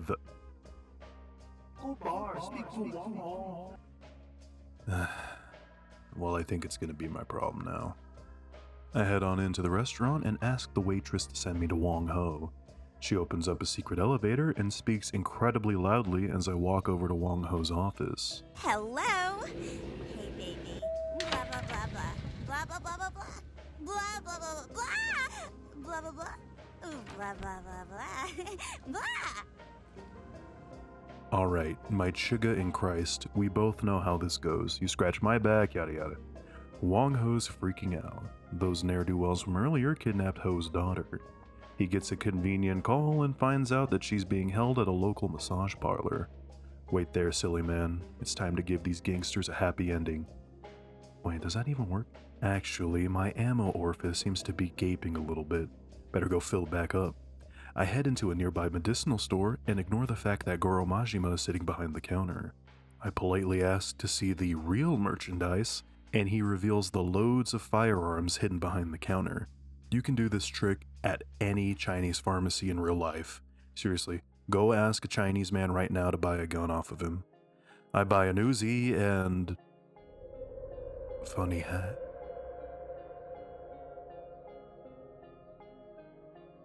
Still light on ammo, but the funny hat was totally worth it. The violence comes naturally to me at this point. I walk on in, gun down some gangsters, and find the right hoe in the back of the joint. She immediately crosses me when she makes a fucking Star Wars reference. Aren't you a little tall for a tongue? Well, stay here and ride, you stuck-up bitch. I tell her to zip her trap and try to murder her. Wong Ho can just make another daughter, right? Unfortunately, she seems to be immune to 357 Magnum slugs. Damn shame. Back at the Red Dragon, I take the elevator up and... The Dark Father returns? No, he's not. No, he's not. No, he is not. Hold on, Andrea. I've got another call. Hey, Serena. Did you hear about... Yeah, he is. Yes, he is. Yes, he totally is. I know. I was just on the phone with Andrea, and I was all, no, he's not. Yes, he is. I've got to get this sarcophagus bullshit sorted out and get the hell out of LA. Wong Ho is thrilled that his annoying little shit is back and gives me the info I need. Ho tells me that he can't find my ugly buddy, but he knows someone who can. Some dude named Zhao owns a warehouse in the eastern side of Chinatown. He'll have more info for me. I need a break from this wild goose chase. Maybe I can post some pictures of Japanese food on Instagram. I found it's the best way to lure Japanese passing Filipina e-girls into your clutches.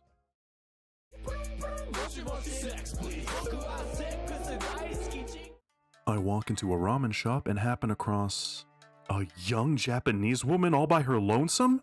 This is just like one of my Japanese ugly bastard dojins. The woman rejects my advances and threatens my life due to my lecherous nature. Her name's Yuki. She tells me that she's a hunter, not a hunter of perverts to my relief, but of monsters. Her master was killed by... I'm not even going to try pronouncing that, and she's tracked the beast to LA. She wants revenge. The bass riff from Tear You Apart begins to echo in my brain while she tells me her only clue. The monster reeks of fish. Maybe I can help her out and get some XP for the matter. And it seems I'm going to have to investigate every single fishy smell I find in Chinatown. Time to get the hunt started. No, not the right kind of fishy smell. This is the 15th woman I've checked, and for the most part, all of their hygiene has been impeccable. No fishy smells anywhere.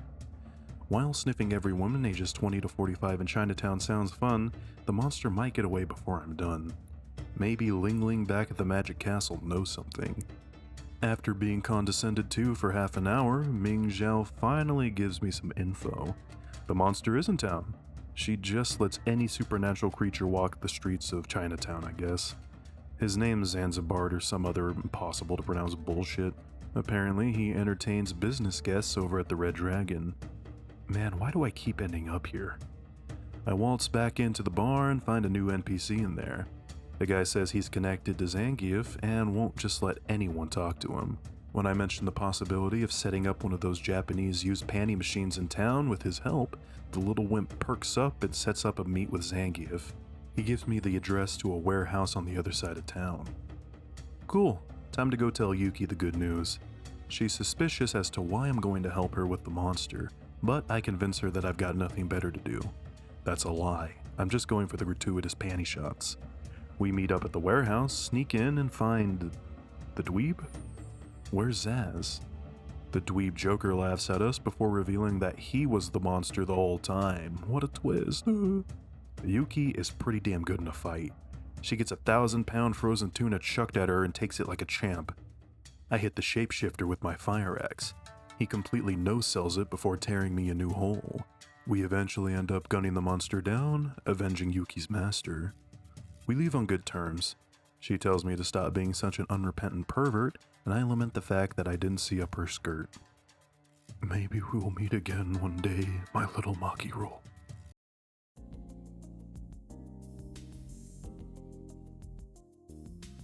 Oh yeah, and that Zhao guy's warehouse is right next to the warehouse I met Zendaya in. That's crazy. I head on into Zhao's warehouse and meet with the man himself. He tells me that he doesn't know where the Nosferatu is, but it has something to do with these Tong gangsters causing havoc around town. Their leader might know more. And wouldn't you know it, the Tong are here for Zhao. Zhao's ready to have some sort of dramatic last stand, and I stick around to fight alongside him. Why? I really don't know. I do know that I wasted too much ammo fighting the shark asshole, so I keep getting my ass kicked by these useless mortals.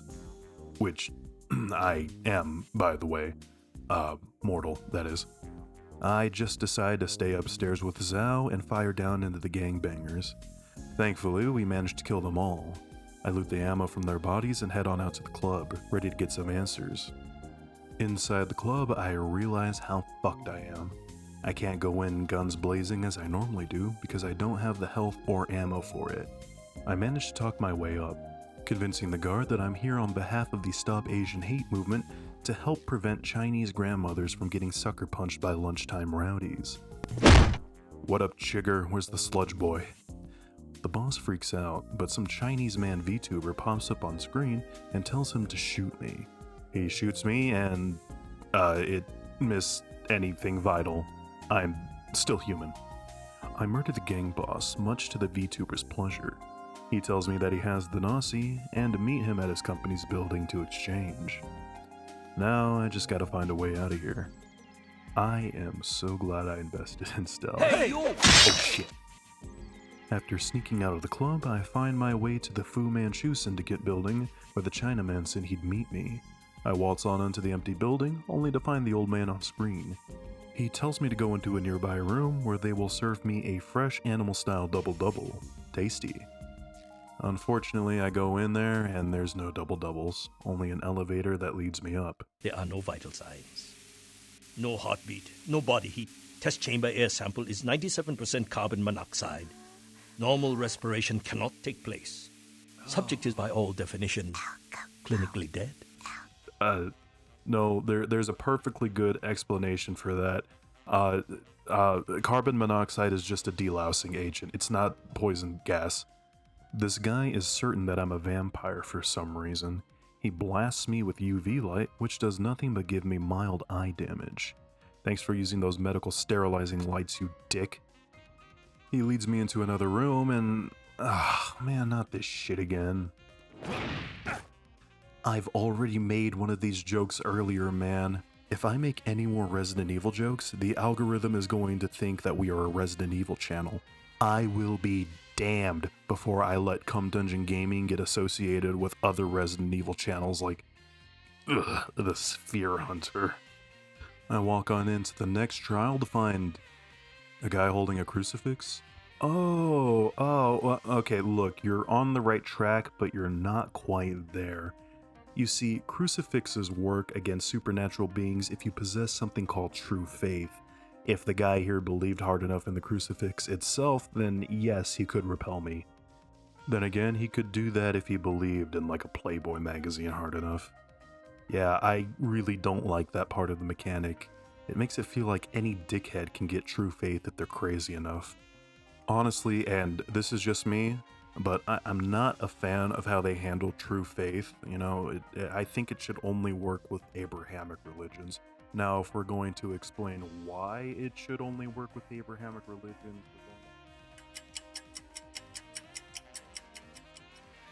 And that's how Enoch was made. I think I might have spoken too much about things I don't understand. I slaughter the guy in the hazmat suit, which triggers phase 2 of the test. These 2-bit hunk ripoffs come in to kill me with shotguns. Thank God for janky AI. I hide behind a pillar and abuse their AI, taking pot shots with my hunting rifle when I can. How I managed to survive after getting hit with that little health is beyond me, but I'm not going to look a gift horse in the mouth. I head on into the next test room and fire bad!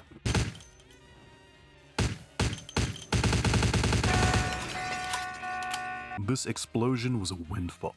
I managed to blow open the testing area and free myself from this concrete hell. Seriously, the concrete texture in here hurts my eyes.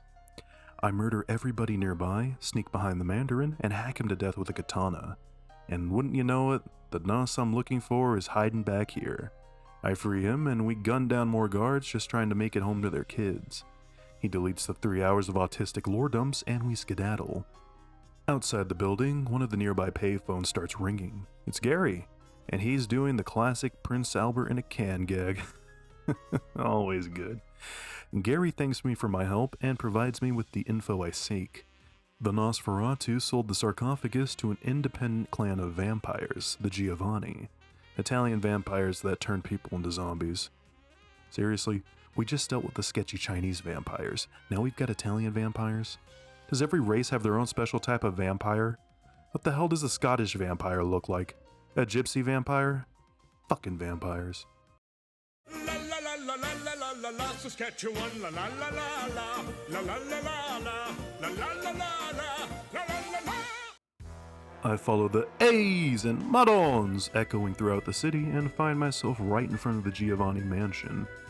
I've watched enough of The Sopranos to know how to deal with these people. You have invitation. About that prick's face when he shot her dad. Whoa! Ah, Clan Giovanni. I've always wanted to play one of these guys in an actual chronicle. Looks like there's a family reunion going on. Better blend in by trying to pick up one of my cousins. Papa Giovanni himself is here to embrace one lucky family member into the whole vampire thing. She's pretty hot, maybe I can help her. Me feel alive. If you've never tasted it, you wouldn't understand. But a few months ago, I shared a hit with somebody I thought was clean. I tested positive last week. Get him out of here! He's got AIDS! Yeah, no, not happening. I instead give the incriminating information to this guy who's setting off my gaydar in order to let him be embraced. I wander around restricted areas and just so happen to find a Scooby-Doo hidden bookcase door which leads me into some sort of lab/abattoir. Why did they cut a dog in thirds? Why did they just leave the Necronomicon lying around out here? The questions continue when I happen upon a massive crypt. I mean, how did this get here? Did the Giovanni make it? Has it just always been here?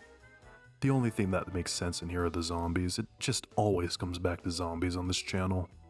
Within Giovanni's bowels, I come across two Chinese men who are not happy to see me. They blurt out that my presence violates some sort of alliance between the Kuei Jin and LaCroix?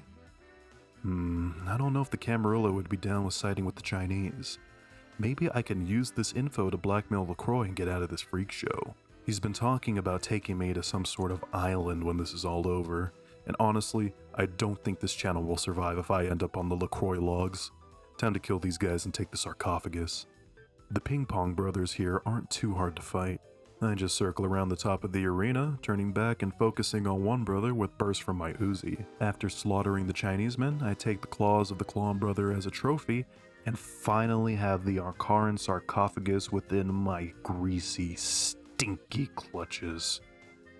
Now, how am I gonna get it out of here without the Giovanni noticing? This is gonna suck. Alright. Heave! Ho! Heave! What the fuck? Oh. Hey, Papa Giovanni. Get that motherfucker!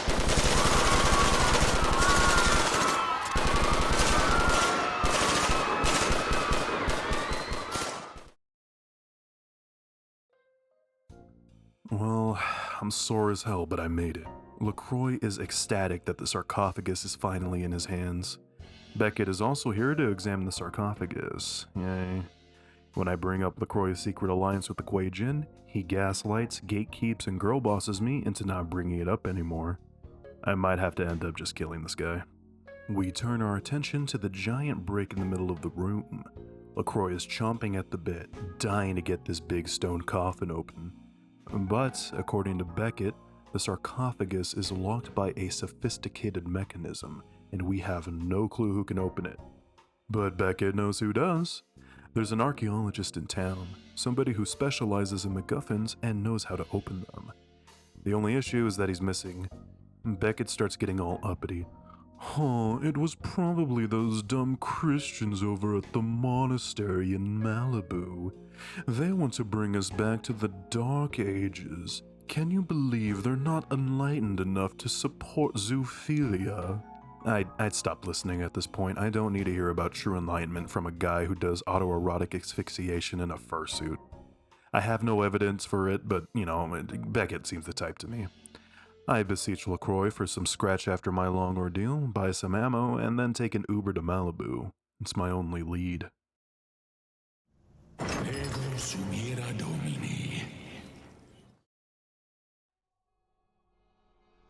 Man, this vampire stuff is becoming formulaic. I sneak on in, huff white girl stink, and kill anyone who gets in my way. Catholics, Israeli terrorists, and the Chinese, all vying for this stupid sarcophagus. All this because I slept with a sketchy girl I met at a club. This is the last time I leave my room. I infiltrate the Catholic monastery, climbing on down to the secret sea cave beneath the building. I fail attempting to sneak on in, and end up fighting my way through the hordes of the same 3 bald guys. After waiting 10 minutes in real time to let my health recover, I walk on into the inner sanctum where I'm greeted by a high-caliber round whizzing past my head. Richtofen is here on behalf of the Vatican. Kill me and he'll complete some convoluted Easter egg, blah blah blah, I don't care, I hate the Dark Ether storyline. Like and subscribe if you think Treyarch devs should be fed to industrial grinders. Unfortunately, Richtofen is absolutely cracked with his sniper. That thing does heaps of damage, and he's been mainlining G Fuel, allowing him to quickscope me and put me in some gay montage. I hide behind a large pipe and poke my head out occasionally to return fire when Richtofen's reloading. Somehow he can fire 2 shots in succession from his bolt-action rifle on occasion. Lovely. Hell, sometimes my bullets just don't damage him. I'm not sure if he can do this from the grace of God or if the game is just glitching. Anyways, I lay enough pot shots into the old German to take him down. I walk into the back to find the doctor hastily putting on a bathrobe. Looks like Richtofen is a deranged bisexual in this timeline too. What were they doing back here? Anyway, the old archaeologist gives me some information on the sarcophagus. This thing is ancient. It hails from some desert pit in the Middle East. The sarcophagus holds the corpse of the king of that hellhole, a bloodthirsty conqueror dead set on, well, conquest. Apparently though, records show that this guy ruled for 200 years from 1000 BC to 800 BC. And the sarcophagus has engravings of a king feasting on the blood of his enemies, and an ancient goddess associated with Lilith is featured on the engraving. Yeah, I've got a double time on getting the fuck out of LA. If the sarcophagus has something that old inside of it, then the West Coast is about to be wiped out by the vampire equivalent of like 10 SAR bombs. That fucking star keeps pulsing, even in this deep underground. I can see flashes of the last time something that old awoke. India, awash with blood. An impenetrable darkness fell over the land. The childer of the beast eating each other alive. Who might be in LaCroix's office now? Samitsi, come to use our flesh as playthings? Ventru, coming to show the little twink how you subjugate a civilization? There's only one thing for sure. Unlike last time, we'll actually lose something more important than Clan Ravnos. I think it's time to get out of this monastery. Out of LA. I leave the doctor to find his own way out. Oh, hey, Richtofen. He sets off the monastery self-destruct button in a last-ditch attempt to stop me. Unfortunately for him, I can jog slightly faster than an obese child. I think I'm gonna have to murder LaCroix. Every second takes us closer to the time of judgment! Time of judgment gets closer every second! When I make it back to downtown, I find giant Cheetos on the street. Damn, looks like somebody almost beat me to the punch. Unfortunately, LaCroix is still alive, giggling wildly. Apparently, a bunch of those Zionist terrorists got into a disagreement as to who gets the adrenochrome and who has to settle for eating babies from Uganda. Fucking freaks. LaCroix naturally throws me at the problem. I accidentally slip that I know that the sarcophagus requires a key, and he starts drooling and tweaking like nobody's business. Why is he so interested in opening the... Oh... The antediluvians must have all been like super pedophiles or something. Gotcha. I don't want to know what an ancient diddler could have in store for this guy, and I really don't want to. I briefly speak to Beckett, who drones on about some nonsense about how every vampire in town wants to do something called diablerie to the sleeping vampire nuke inside. I wonder how he'd react if I socked him in the mouth. On my way over to the Sabbat hideout in downtown, I hit my nigga Fat Larry up and buy a laughable amount of ammo for my weapons. I honestly should have just stick to 1 or 2 main weapons, but I buy a bit for each gun I have. Massive mistake. I waltz on into the Tipton Hotel or whatever and find that somebody's left out cheap Halloween decoration and a flamethrower? It immediately gets used once one of those grandma titty monsters pounces to attack me. Every single Sabbat vampire in the hotel is now after my ass. The main atrium isn't too hard. I spray down enemies with an AUG I found off screen and throw a gangrel into the dumpster where they fucking belong. I then proceed to get my ass beat as soon as I walk into the next room. So I reload a save, go back and buy ammo from my more reliable Desert Eagle over other weapons, and head back in. I still get my ass kicked a lot, but at least I have the ammo to push on through for the most part. I messily tear my way through the halls of vampires and furries, wait to recover some health, and end up in a room full of goth babes who are trying to kill me. They try to spank me or spit in my mouth or whatever these corny e-whores do online. I don't care.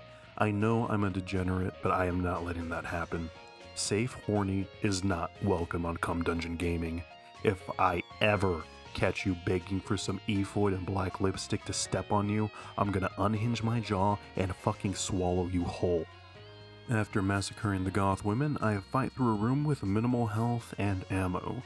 I end up having to rely on the sniper I pilfered from Richthofen's corpse. I died a whole bunch of times in this damn room. I've had more fun smashing my dick with a cinder block. I finally get to the basement and they murdered some woman in front of me. Was I supposed to know her?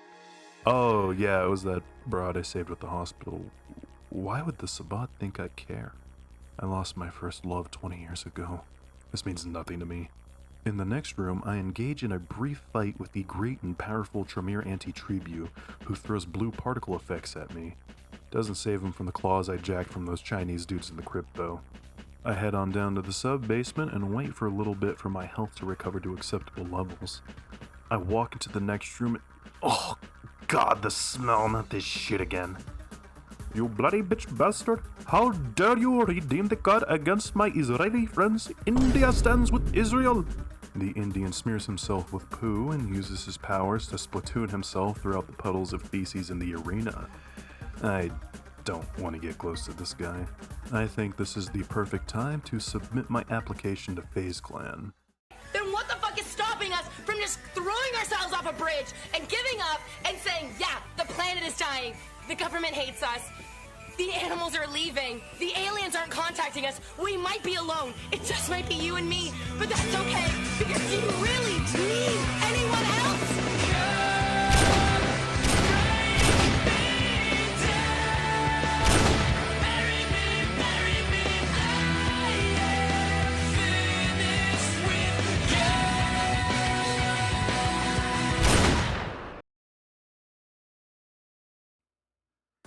Consider the toilet flushed on this guy.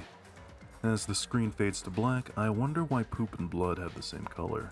Ming Zhao then surprises me outside of the hotel.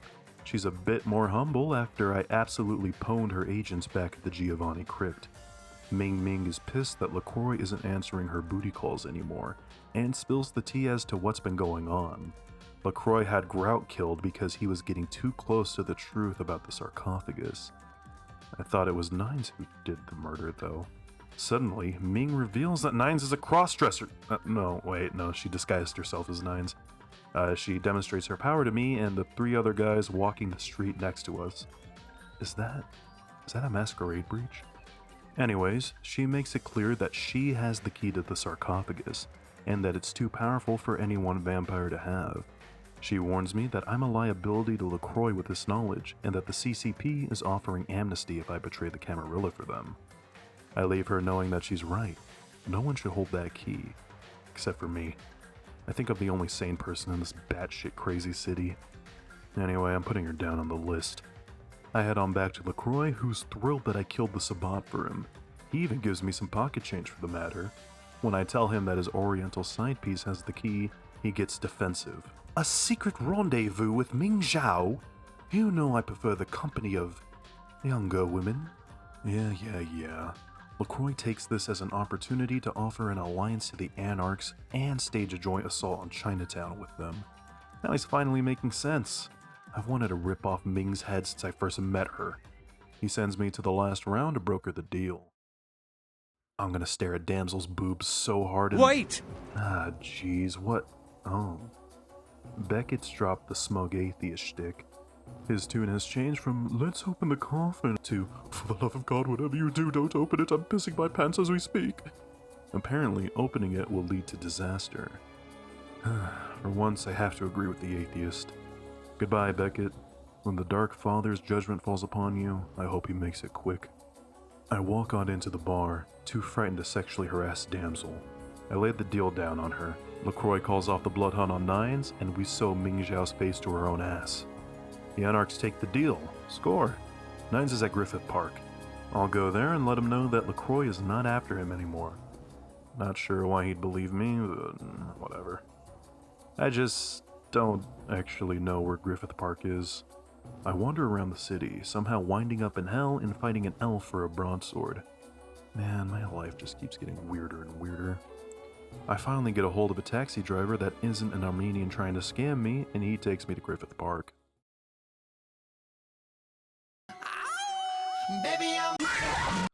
What a refreshing autumn night. Sure, we might be 2 steps away from the vampire apocalypse. I might have to kill the most powerful vampires in LA very soon to prevent it. But the tram ride is nice. And wouldn't you know it, Nines is here to meet with me. He's proud that I've kicked so much ass over the last few nights, weeks. He pats me on the back for my cool badassery. Going lower, oh god. Before he grabs something that warrants an ass kicking, embers start to fall from the sky. A forest fire? Good thing we're right next to the tram. Oh, that's not good. Oh, fuck. Yeah, I've dealt with some pissed off furries this week, but Gaia's warrior here in front of me is something beyond the pale. I have got to get the fuck out of here. That fursuit is fucking Kevlar infused, man. I am not going to do dick to it. I hide within the nearby observatory, blasting shit out of my ass as the howls grow louder. This is fucking my pants, man, come on.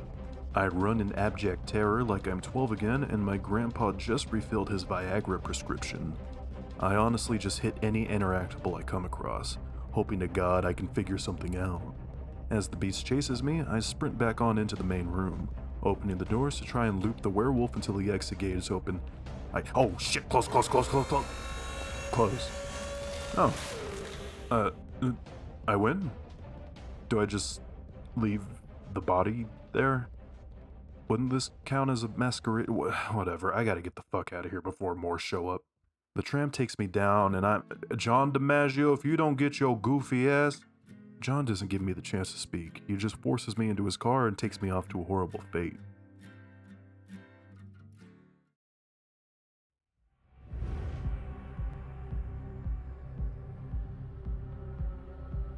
I wake up later to John DiMaggio standing above me, explaining what's going on. LaCroix has called a blood hunt on me, saying I'm in league with the Kuei Jin. Yeah, that's rich, coming from a guy who gets all oiled up at Diddy parties. John DiMaggio says that despite me shitting on Adventure Time as rape victim shit, he doesn't want to see me crucified by the Camarilla. John has a guy who can take me somewhere safe, but I've got to cross Santa Monica while the ops are looking for my ass. I'd thank him, but honestly, why is this gray asshole even helping me? Oh, it's a good thing I've spent tons of hours playing Blood Hunt, the Battle Royale. Let's see what these freaks have in store for me.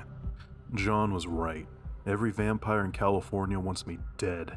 Shame that I've been slaughtering vampires every night for the last month and gotten somewhat good at it. I blow away some furry with a Desert Eagle, hack up a wannabe Ginger Lestat with a broadsword, gun down dollar store blade, and show the world that you don't need to let Count Orlok fuck your girlfriend to kill him. Seriously, why did they do that? Why not just cut his head off with a Bowie knife? Were they stupid? I finally make it to John's contact, an oddly familiar taxi driver. Where to? Just get me the fuck out of here. We're speeding down the I-5 and I can finally take breath. You're... Oh, shit. This is where John DiMaggio fucking sends me. Out of the frying pan and into the lap of the fucking... Calm yourself. I've heard a lot about you. Yes, the blood of Malkav quivers within your heart. I can hear it. So, you a big fan of Futurama? Shut up. Yeah, got it. You have been going throughout the city, scavenging for drugs you cannot use, lusting over flesh, not blood, denying your true nature. Well, Silence. What you do tonight will echo throughout the ages. If the lowest of our blood can weather these challenges, then perhaps this cycle will be allowed to perpetuate. So, I will ask you one thing. Where to? Well, the Camarilla are in league with the Deep State, so I don't think going back to LaCroix is going to be a good option. The Anarchs are impotent communists, and the Kuei-jin are just Chinese. Then forge your own path. No Yeah, that sounds like a good idea. So, where to? Chinatown. Very well. Remember, vampire, it is the blood of Cain that makes our fate.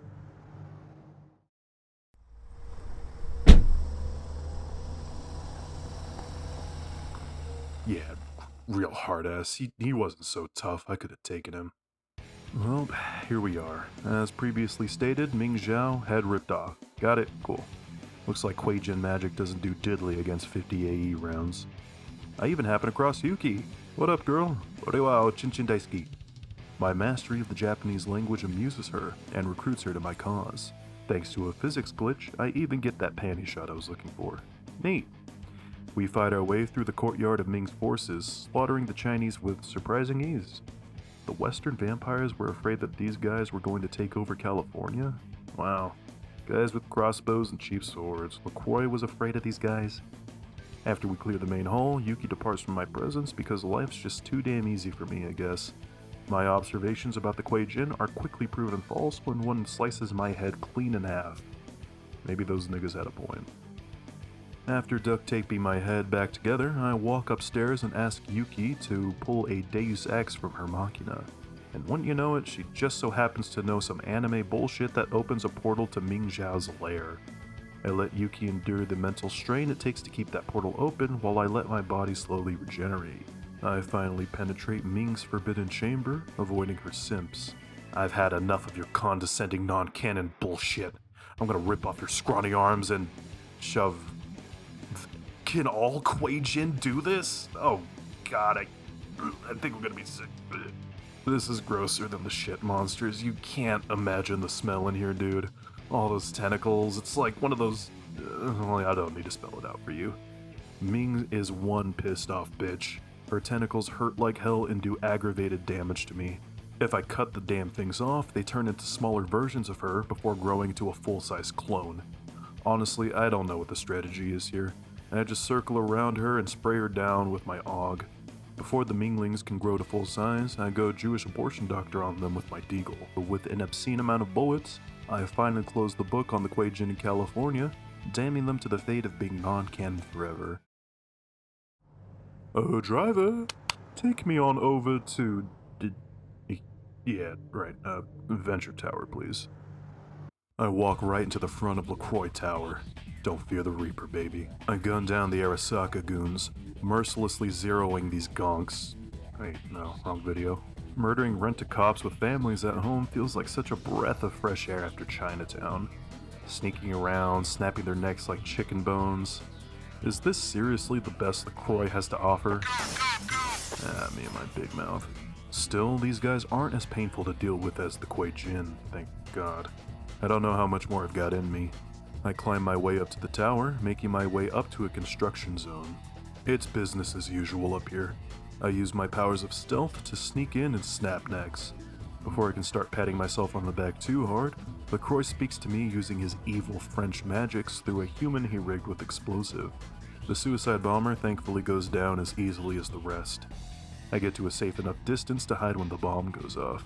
After everything he's put me through, he thinks that's going to kill me. I'm insulted.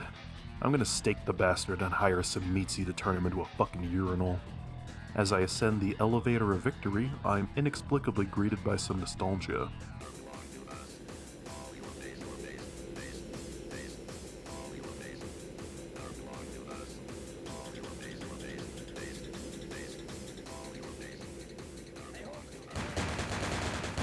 Man can't have shit in LA. Upstairs, I come across some hardliner LaCroix supporters. These guys are probably people who are going to be listed in the LaCroix files when he goes down. These guys are vampires, but they go down way easier than any vampire should. Maybe he's just throwing Thin Bloods at me. That'd honestly be funny.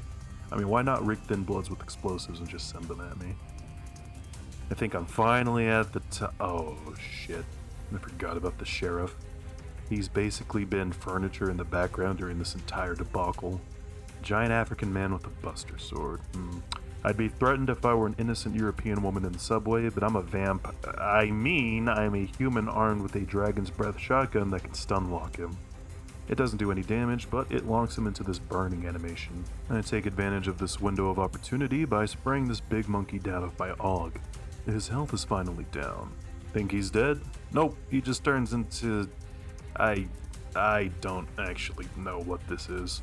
For some reason, these bat dorks are running around the arena, waggling their fingers and going oogly boogly boo at me. The remaining LaCroix soldiers are so disgusted by their presence that they just start to shoot the goons running about. While that's going on, the sheriff just seems to fall down. Okay. As he pitifully struggles on the floor, I spray my AUG into him, finally killing LaCroix's most powerful enforcer. That was just sad. I almost felt bad for him. Well, on to his boss. LaCroix is flipping out upstairs, screaming and stomping his feet, claiming to be in charge. Thinking having a sarcophagus without the key will do anything for him. LaCroix shoots blue at me, trying to force me to give him the key. I just Joker laugh in his face before giving him a grievous stomach wound. Hey, yo, the pizza!